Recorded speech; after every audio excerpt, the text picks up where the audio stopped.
اعوذ باللہ من الشیطان الرجیم بسم اللہ الرحمن الرحیم الحمد للہ رب العالمین والصلاة والسلام علی اشرف الانبیاء والمرسلین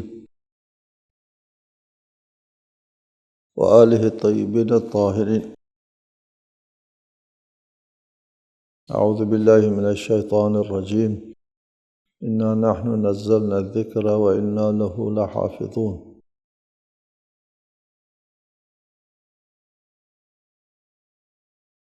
قرآن مجید کی تدوین اور جمع آوری کے سلسلے میں ہماری گفتگو جاری ہے کہ قرآن کو اللہ تعالیٰ نے خود حفاظت کرنے کا ذمہ لیا اور قلب رسول کے اوپر قرآن محفوظ فرمایا. رسول کریم نے اپنے قلب سے امت کی طرف اس قرآن کو منتقل کرنے کا بھی اہتمام فرمایا. اس سلسلے میں آج ہم گفتگو کریں گے کہ قرآن مجید عصر رسول صلی اللہ علیہ وآلہ وسلم میں اسی شکل میں مدون ہو چکا تھا. اس پر پہلی دلیل یہ ہے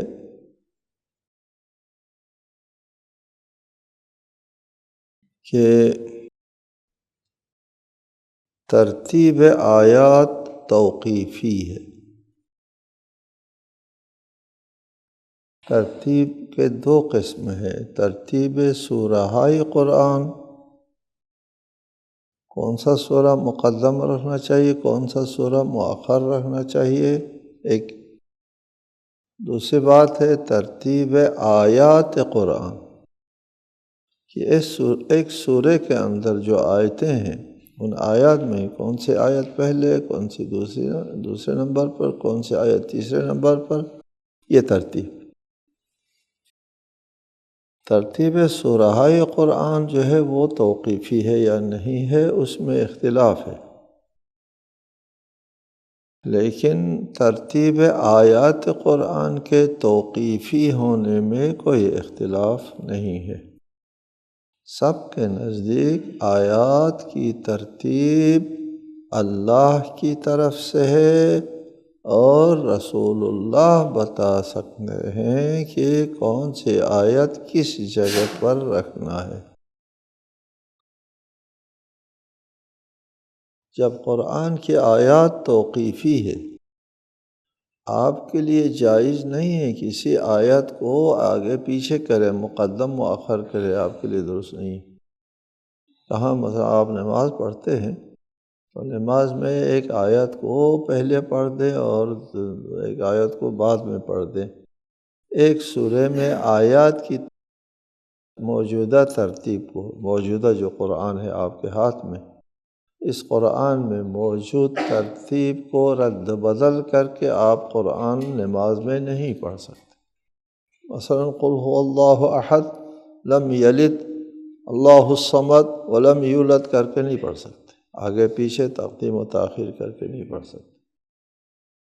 خواہ آپ کو بظاہر ربط سمجھ میں آئے یا ربط سمجھ میں نہ آئے، آپ نہیں کہہ سکتے کیا فرق پڑتا ہے، سورہ بقرہ اتنا طویل و عریض سورہ ہے تو میں نماز میں پڑھتا ہوں سورہ بقرہ کو اور اس کو کچھ آیت کو پہلے پڑھ دوں، کچھ کو بعد میں پڑھ دوں.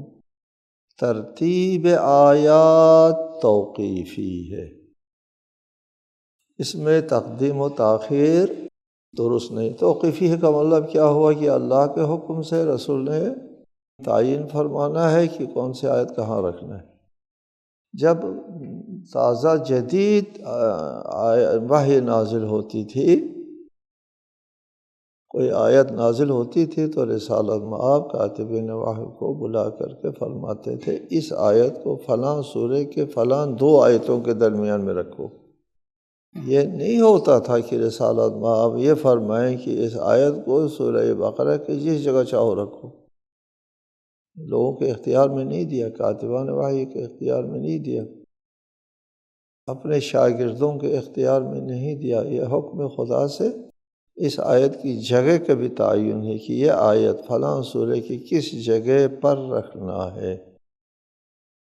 یہ بات بھی آپ کے علم کے لیے ضروری ہے کہ ترتیب نزول اور ہے اور ترتیب آیات اور ہے، ترتیب قرآن اور ہے۔ ترتیب نزول جو ہے وہ اصل قرآن کے تقاضوں کے مطابق ہے، ترتیب آیات جو ہے وہ قرآنی تقاضوں کے مطابق، ایک کتاب اور ایک دستور حیات کے تقاضوں کے مطابق یہ ترتیب ہے۔ لہٰذا جب آیات کی ترتیب من عند اللہ ہے تو قرآن کی تدوین من عند اللہ ہے۔ قرآن کی تدوین آیات کی ترتیب کے علاوہ کسی اور چیز کا نام نہیں ہے۔ قرآن مجید ایک کتابی شکل میں آنے کے لیے اولین شرط کیا ہے؟ اولین شرط جو ہے ان کو ترتیب دینا ہے۔ کس چیز کو ترتیب دینا ہے؟ آیات کو ترتیب سے رکھنا ہے، یہی جمع قرآن ہے۔ جمع قرآن اس سے علاوہ کسی اور چیز کا نام نہیں ہے۔ رہا ترتیب سورہ قرآن، اس میں کہتے ہیں کہ بعض مصاحف اساتید قرآن کے مصاحف میں ترتیب سورہ قرآن میں فرق ہے، کسی کے ہاں کوئی سورہ پہلے ہے، سورہ کوئی سورہ بعد میں وغیرہ۔ آپ قرآن پڑھتے ہیں تو کوئی ایک سورہ پہلے پڑھ سکتے ہیں، ایک سورہ بعد میں پڑھ سکتے ہیں۔ آپ نماز میں کوئی بعد کا سورہ پہلی رکعت میں پڑھ سکتے ہیں، پہلے کا سورہ جو ہے وہ دوسری رکعت میں پڑھ سکتے ہیں۔ سورہ قرآن میں تلاوت میں بھی اور کسی جگہ بھی سورہ قرآن میں ترتیب ضروری نہیں ہے کہ وہ ترتیب جو ہے وہ قرآن میں جس طرح ہے اسی طرح نماز میں بھی پڑھو، ایسا نہیں ہے۔ جو پہلا سورہ ہے وہ پہلی رکعت میں پڑھو اور جو دوسرے نمبر کا سورہ ہے وہ دوسری رکعت میں پڑھو، ایسی کوئی پابندی نہیں ہے۔ ترتیب سورہ قرآن بھی ایک قول یہ ہے، یہ بھی توقیفی ہے، یہ بھی اللہ تعالیٰ کی طرف سے حکم آیا اور اسی حکم کے مطابق موجودہ ہمارے ہاتھ میں یہی ترتیب توقیفی ہے۔ ایک قول یہ ہے، اور ایک قول ہے کہ نہیں توقیفی نہیں ہے، اس لیے کہ مختلف مصاحف میں یعنی مختلف قرآنوں میں جو اصحاب کے پاس مدون تھے اس میں قرآن کی ترتیب مختلف تھی، ہم اس کو نہیں لیتے۔ ترتیب سورہ قرآن اتنا مؤثر نہیں قرآن کی تدوین میں، قرآن کو مدون کرنے، قرآن کو کتابی شکل میں لانے کے لیے یہ سورہ پہلے یہ بعد میں وہ مؤثر نہیں ہے۔ قرآن کو کتابی شکل میں لانے کے لیے جو مؤثر ترین چیز ہے وہ آیات کی ترتیب ہے۔ جب آیات کی ترتیب رسالت مآب کے زمانے میں متعین ہو گئی تو اس کا مطلب ہے قرآن رسالت مآب کے زمانے میں مدون ہو گیا۔ آیات مرتب اور قرآن مرتب، آیات کی ترتیب قرآن کی ترتیب، آیات کی تدوین قرآن کی تدوین، آیات جمع قرآن جمع، فرق نہیں ہے، اور آیات سے تو عبارت ہے قرآن۔ لہٰذا ہماری پہلی دلیل یہ ہے کہ قرآن عصر رسالت مآب میں مدون تھا، جمع قرآن ہو گیا ہوا تھا، اور یہ پہلی دلیل ہے اور یہ مضبوط اور واضح اور یقینی دلیل ہے، اس میں کوئی شک نہیں ہے۔ دوسری دلیل خود اللہ تعالیٰ نے اپنے ذمہ لیا ہے، فریضہ الہی ہے قرآن کی جمع و تدوین، ان علینا جمعہ و قرآنہ، اس کو جمع کرنا اور اس کو پڑھانا، جس طرح اللہ تعالیٰ نے رسول کو بچانے کا وعدہ فرمایا واللہ یعصمک من الناس، اسی طرح خداوند عالم نے قرآن کو بھی محفوظ رکھنے کا حکم دیا ہے۔ فریضہ الہی ہے، خود خداوند عالم نے اپنے ذمہ لیا ہے۔ تو یہ دوسری دلیل ہے۔ اسی طرح پہلے آپ کو یہ آیات پڑھ کے سنا دی، لا تحرک به لسانک لتعجل به ان علینا جمعہ وقرآنہ، اے رسول وحی کو جلدی حفظ کرنے کے لیے اپنی زبان کو حرکت نہ دے، اس کا جمع کرنا اور پڑھوانا ہمارے ذمہ ہے۔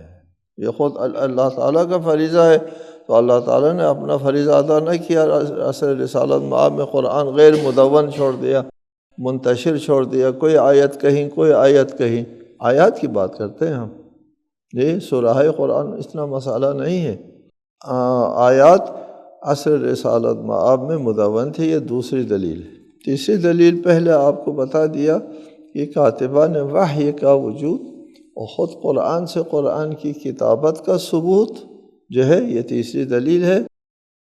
ایک جلد کی کتاب کو 23 سالوں میں لکھنے کے لیے کاتبان وحی کا اہتمام جو ہے وہ بتاتا ہے کہ قرآن جو ہے خود عصر رسالت میں مدون تھا، اور اگر کاتبان وحی کے باوجود بھی مدون نہیں تھا تو پھر اس کا مطلب کاتبان تھے اور کتابت نہیں تھی، یہ نہیں ہو سکتا۔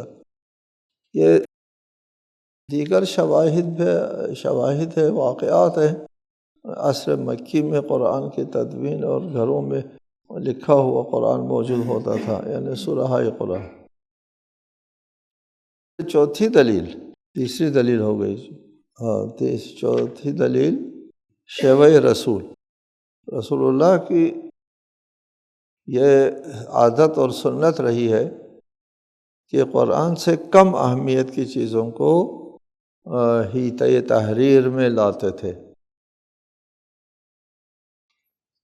تو قرآن کو رسالت مآب نے ضبط تحریر میں نہ لایا ہو، نامعقول ہے۔ کہتے ہیں کہ حضرت معاذ بن جبل کو اللہ کے رسول نے حکم دیا کہ صلح حدیبیہ سے پہلے اسلام قبول کرنے والوں کے اسماء کی ترتیب دے دو، لکھو، تدوین کرو۔ چنانچہ معاذ کہتے ہیں میں نے حدیبیہ سے پہلے ایمان لانے والوں کے نام لکھے، 1500 افراد کے نام درج کیے، یعنی پورا یہی تھا یا اتنا درج کر سکے یہ معلوم نہیں ہے۔ بہرحال 1500 افراد صلح حدیبیہ سے پہلے، اور صلح حدیبیہ کے بعد چونکہ اسلام کو ایک رسمیت حاصل ہو گئی تھی وہاں زبان، اس سے پہلے اسلام کو رسمیت حاصل نہیں تھی، ایک بغاوت اور ایک انحرافی تحریک کے طور پر جو ہے وہ لے لیا جاتا تھا۔ لیکن صلح حدیبیہ میں ایک فریق کے طور پر ایک رسمی حیثیت حاصل ہو گئی، اور اس کے بعد پھر لوگ دھڑا اسلام میں داخل ہونا شروع ہو گیا، اور اس لیے اللہ تعالیٰ نے صلح حدیبیہ کو فتح مبین قرار دیا۔ صلح حدیبیہ سے پہلے اسلام کی مقبولیت نہایت محدود تھی۔ اسی سے بھی پتہ چلتا ہے 1500 افراد کا نام لکھا ہے، شاید اس سے زیادہ نہ ہو سکتا ہے کہ 2000 تک ہو، 2000 کی کوئی حیثیت نہیں۔ تو مسلمانوں کے نام کی فہرست اندراج کرنے اور لکھنے اور ثبت کرنے کا رسول اللہ حکم دیتے ہیں، قرآن نہیں ثبت کرنے کا حکم۔ لہٰذا رسول اللہ کے شیوہ جو ہے وہ دلیل ہے کہ قرآن جو ہے وہ عصر رسالت مآب میں جمع۔ پانچویں دلیل، یہ عملی دلیل ہے، نظر آنے والی چیز ہے۔ عصر رسول کے جامعین قرآن، جن حضرات نے قرآن کو رسالت مآب کے زمانے میں جامع کیا ہے، ہم ان کے نام فہرست میں پیش کر دیتے ہیں۔ یہ دیکھو، عصر رسول میں قرآن جمع نہیں تھے، اور یہ حضرات کیا تھے؟ جامعین قرآن ہیں، ان کے پاس ایک قرآن کا مکمل نسخہ موجود ہوتا تھا رسالت مآب کے زمانے میں۔ ان میں سر فہرست حضرت علی ابن ابی طالب، اس کا تفصیل بعد میں بتائیں گے کہ یہ حضرت علی کا نسخہ۔ دوسرا ہے ابی بن کعب۔ ابی بن کعب کا تعلق انصار سے، اور یہ کاتب و حافظ قرآن، کاتب وحی نہیں، کاتب قرآن اور حافظ قرآن تھے، اور سید القراء اس کا نام پڑ گیا، سید القراء، یہ قارئین قرآن کا سردار ابی بن کعب۔ ابی بن کعب قرآن کے حوالے سے بہت سی جگہوں پر آتا ہے، تو ابی بن کعب جامعین قرآن میں سے ہے۔ حضرت امام جعفر صادق علیہ السلام فرماتے ہیں اما نحن فنقرأ علی قراءۃ ابی، ہم ابی راوی ہے رسالت میں، آپ کی قراءت کا راوی ہے، خود اپنی قراءت نہیں ہوتی، غلط فہمی نہ ہو کسی کو، قراءت ابی سے پڑھتے ہیں، راوی ہے چونکہ ابی نے جو قراءت حفظ کر کے ہم کو بتایا ہم اس کے مطابق پڑھتے ہیں، یہ بھی ایک مقام ہے ابی کا۔ صحیح بخاری اور الفہرست ابن ندیم میں ان کا ذکر ہے کہ صحیح بخاری میں بھی کہ ابی نے عصر رسالت مآب میں قرآن جمع کیا تھا۔ تیسرا آدمی معاذ بن جبل، یہ بھی انصار میں سے تھے، اور حضور نے انہیں یمن میں قرآن کی تعلیم کے لیے روانہ فرمایا تھا۔ صحیح بخاری اور الفہرست میں ان کو جامعین قرآن میں ذکر کیا گیا ہے۔ چوتھا شخص زید بن ثابت۔ زید بن ثابت بھی انصار کا ایک فرد ہے، یہ کاتب وحی ہے، اور کاتب وحی ہونے میں زید بن ثابت کا نام بہت زیادہ آتا ہے۔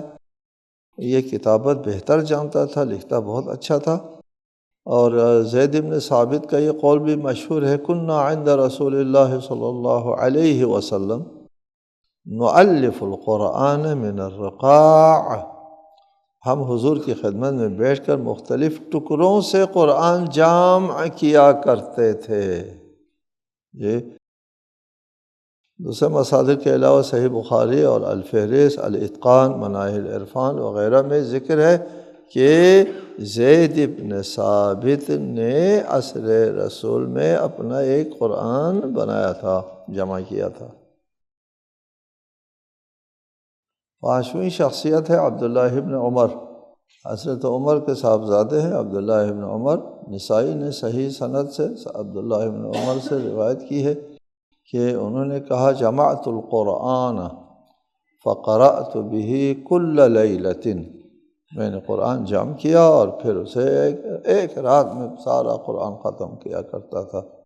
فبلغ النبی صلی اللہ علیہ وآلہ وسلم، میرے سالم آپ تک یہ خبر پہنچی کہ عبداللہ بن عمر ہر رات میں قرآن ختم کرتا ہے۔ فقال، رسول اللہ نے فرمایا اقرأہ فی شہرین، ایک مہینے میں ختم کیا کرو قرآن کو، یعنی تیزی کے ساتھ پڑھنے کے ممانعات ہے۔ ورتل القرآن ترتیلا، ٹھہر کے غور کر کے فکر کر کے پڑھو، مہینے میں ختم کرو۔ بعض روایت میں ہے 3 دن سے کمتر میں ختم نہ کرو، جلدی نہ پڑھو، تدبر و غور کے ساتھ پڑھو۔ لہٰذا اس روایت سے بھی بات ثابت ہو گئی کہ عبداللہ بن عمر کے پاس پورا قرآن تھا اور وہ ختم کرتا تھا قرآن کو۔ قرآن نہ ہو تو ختم کیسے ہوگا، وہاں تدوین نہیں۔ ایک سورہ پڑھنے کو قرآن پڑھنا نہیں کہتے ہیں، سورہ پڑھنا کہتے ہیں، اس کو ختم قرآن نہیں کہتے۔ چھٹا شخص ہے ابو ایوب انصاری، یہ بھی بہت جلیل القدر صحابی ہے اور انصاری ہے، ظاہر ہے۔ سیوطی نے الاتقان میں ان کو جامعین قرآن در عصر رسول میں ذکر کیا ہے۔ ساتویں شخصیت ابو درداء ہے۔ ابو درداء بھی صحابی ہے اور بہت سے روایات احادیث ان کے ذریعے ہم تک پہنچے ہیں۔ صحیح بخاری اور الفہرست میں ان کو بھی عصر رسول کے جامعین قرآن میں شمار کیا گیا ہے۔ آٹھویں شخصیت عبادہ بن صامت ہے۔ سیوطی نے الاتقان میں ان کو بھی عصر رسول کے جامعین قرآن میں شمار کیا ہے۔ آٹھویں شخصیت ابو زید ثابت بن زید بن نعمان۔ یہ بھی صحابی ہے، صحیح بخاری اور الفہرست میں عہد رسول کے جامعین قرآن میں ان کا نام ذکر کیا ہے۔ 10ویں شخصیت سعد بن عبیدہ انصاری ہے، انہیں الفہرست میں جامعین قرآن میں شمار کیا گیا ہے۔ 11ویں شخصیت عبید ابن معاذ یا عتید ابن معاذ، عبید یا عتید، الفہرست میں ان کا ذکر ہے کہ یہ عصر رسالت مآب میں انہوں نے قرآن جمع کیا تھا۔ 12واں شخص ہے مجمع بن جاریہ یا حارثہ، اس کے والد کا نام یا جاریہ ہے یا حارثہ ہے۔ الاتقان اور تاریخ قرآن زنجانی میں انہیں عصر رسول کے جامعین قرآن میں شمار کیا گیا ہے۔ 13واں شخص ام ورقہ بنت عبداللہ بن حارث، رسول اللہ صلی اللہ علیہ وآلہ وسلم اس خاتون کو شہید کہہ کر پکارتے تھے، چنانچہ حضرت عمر کے عہد خلافت میں اس خاتون کو ان کے اپنے غلام اور کنی نے شہید کر دیا، رسول اللہ ان کو شہید ہونے سے پہلے شہیدہ کہتے تھے۔ سیوطی نے الاتقان میں لکھا ہے کہ اس نے عصر رسول میں ایک قرآن جمع کر کے رکھا تھا اس خاتون نے۔ 14واں شخص سالم مولا ابی حذیفہ، ابو حذیفہ کا غلام سالم، مولا غلام کہتے ہیں زمان، ابو حذیفہ کا غلام جو ہے اس نے بھی اپنے لیے ایک قرآن جمع کر کے بنا کے رکھا تھا۔ زرکشی نے البرہان میں ان کو عصر رسول کے جامعین قرآن میں شمار کیا ہے۔ تو اب 15واں شخص ہے عبداللہ ابن مسعود، عبداللہ ابن مسعود کا بہت بڑا مقام ہے، یہ بھی اساتید قرآن میں سے ہیں، آپ قرآن کے جلیل القدر معلم ہیں، عصر رسول میں ہی آپ نے قرآن جمع کیا تھا۔ 16واں شخص عقبہ بن عامر، آپ کو البرہان میں عصر رسول کے جامعین قرآن میں شمار کیا ہے۔ یہ 16 افراد ہیں، 16 نسخاء قرآن ہیں جو عصر رسول میں اصحاب نے جمع کیا تھا، جن کا ریکارڈ ہم تک پہنچا ہے، جو تاریخ میں ثبت ہے۔ ہو سکتا ہے اور بھی بہت سے لوگوں کے پاس قرآن عصر رسالت مآب میں مدون ہو، جمع ہو، اور وہ ہم تک اس کی بات نہ پہنچی ہو۔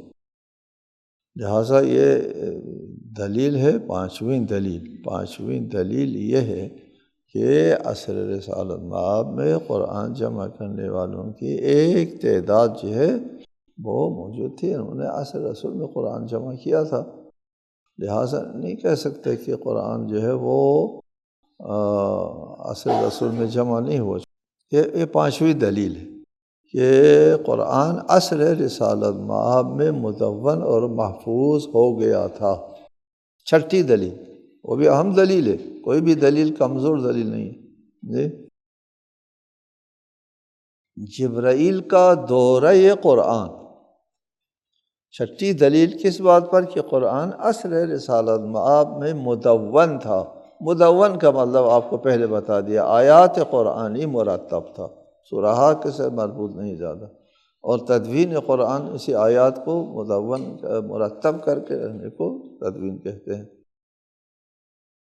جبرائیل کا دورہ قرآن، جبرائیل امین جب قرآن نازل کرتے تھے رسالت مآب کے قلب پر، جتنا بھی قرآن نازل ہوا تھا اتنے کا ہر سال دورہ کیا کرتے تھے۔ دورہ کیا؟ بیٹھتے تھے، قرآن ابتدا سے لے کر یہاں تک نازل ہوا ہے پڑھ کے سناؤ۔ رسول اللہ جبرائیل کے ساتھ بیٹھ کر کے دورہ قرآن دہرائی ہر سال ایک مرتبہ دہرائی ہوا کرتی تھی، قرآن پڑھ کر کے سنا، دورہ قرآن جبرائیل کے ساتھ۔ روایت ہے کہ جناب فاطمۃ الزہرا سلام اللہ علیہا سے روایت ہے کہ سمعنا رسول اللہ یقول، جی فرماتی ہیں کہ ہم نے رسول اللہ سے سنا، جبرائیل کان یعارضنی بالقرآن کل سنۃ مرۃ واحدہ عارضنی بہ العام مرتین ولا اراہ الا وقد حضر اجلی۔ جبرائیل ہر سال قرآن میرے ساتھ جو ہے ایک مرتبہ دہراتے تھے، یعنی دورہ قرآن کرتے، اس سال 2 مرتبہ دہرائی ہو گئی، مجھے لگتا ہے کہ میرا اجل نزدیک آ گیا ہے۔ اس قسم کے اور بھی روایت ہے۔ دورہ قرآن جبرائیل کے ساتھ ہونے کا مطلب یہ ہے کہ قرآن اصل رسالت مآب میں مدون تھا، تبھی تو جبرائیل جو ہے وہ قرآن کو اول سے لے کر آخر تک دورہ کرتے تھے، دہراتے تھے رسالت مآب کے ساتھ۔ یہ چھٹی دلیل ہے، آگے کافی دلائل اور بھی ہیں، انشاءاللہ آئندہ پیش کریں گے۔ السلام علیکم ورحمۃ اللہ۔